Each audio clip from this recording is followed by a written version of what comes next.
All right, let's dive into something I think pretty much everyone has felt at some point, that gap between what they taught us in school and what life actually, throws at you. We're going to call it the missing curriculum. I mean, seriously, think back for a second. We all learned about things like the quadratic formula, historical dates, poetry, but did anyone teach you how to do your taxes, or how to nail a job interview, or just how to manage your own stress? For most of us, that's a massive gap, right?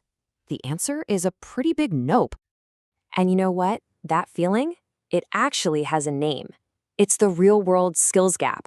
It's this giant canyon between the book smarts we got and the life skills we actually need to handle our money, our minds, and just our daily lives. Okay, so how do we start to fill in that gap? How do we build that bridge? Well, we're going to start with the absolute bedrock, Financial Fitness 101. And no, this is not going to be some boring economics lecture. This is about getting real with your money right now. The foundation of all of this, it's actually pretty simple: budgeting and saving. First things first, you got to create a budget. You need to know where your money is actually going. And yeah, it forces you to get real honest with yourself about your spending habits. Once you've got that down, you can start building that all-important safety net, your emergency fund. Because let's be real, life is always going to throw some surprises at you. And this simple step right here, this is where the magic really starts. Figuring out your wants versus your needs. Look, it's not about making yourself miserable. It's the total opposite. It's about taking back control.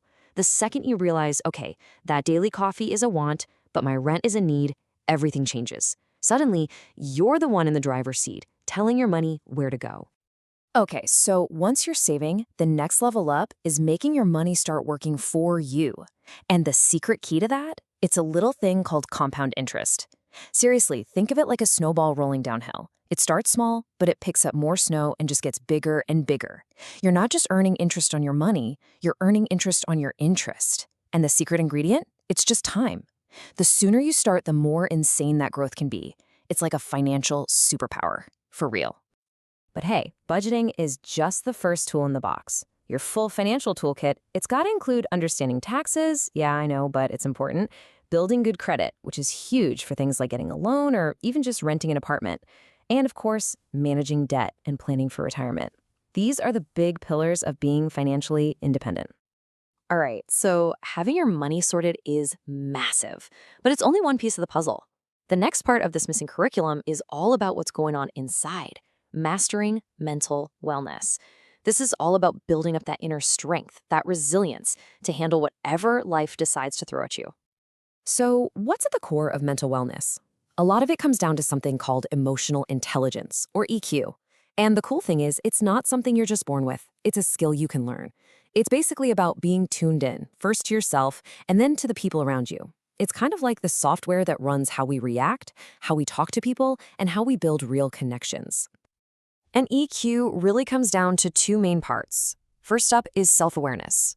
That just means understanding why you feel the way you do. What gets you excited? What really pushes your buttons? Then, once you've got a better handle on your own stuff, you can build on the second part, empathy. That's being able to genuinely see things from someone else's point of view. You really can't have one without the other.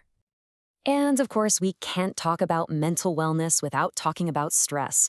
Look, the goal isn't to get rid of stress completely. That's just not going to happen. It's about having a toolkit to deal with it. And that can be anything from mindfulness to simple breathing exercises to just having a hobby you love.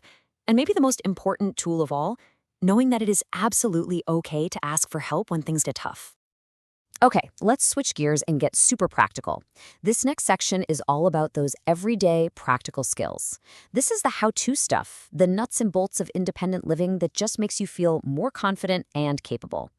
So what are we talking about here? Well, the basics. Knowing how to cook a couple of decent meals, that's not just about saving cash. It's about taking care of your body.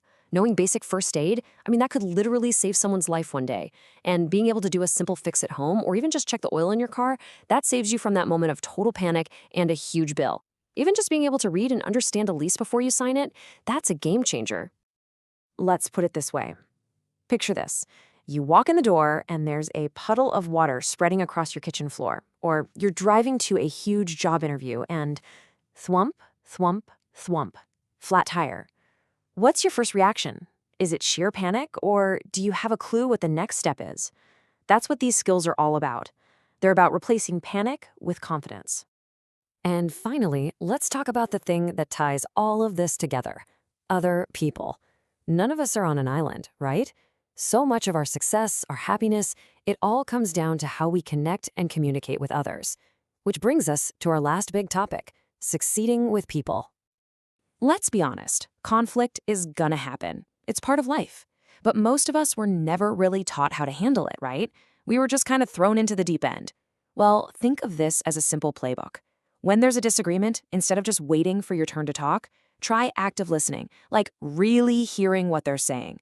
If you're trying to negotiate something, the goal is always to find that middle ground. And if it's just a simple misunderstanding, the key is to explain your thoughts clearly and calmly. It's not rocket science, but man, these tools are powerful.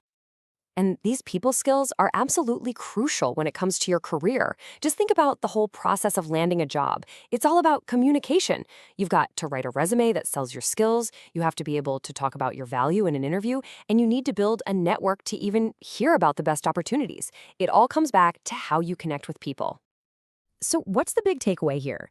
Look, this isn't about saying we should throw out algebra and just teach budgeting. Not at all. A real education is a mix.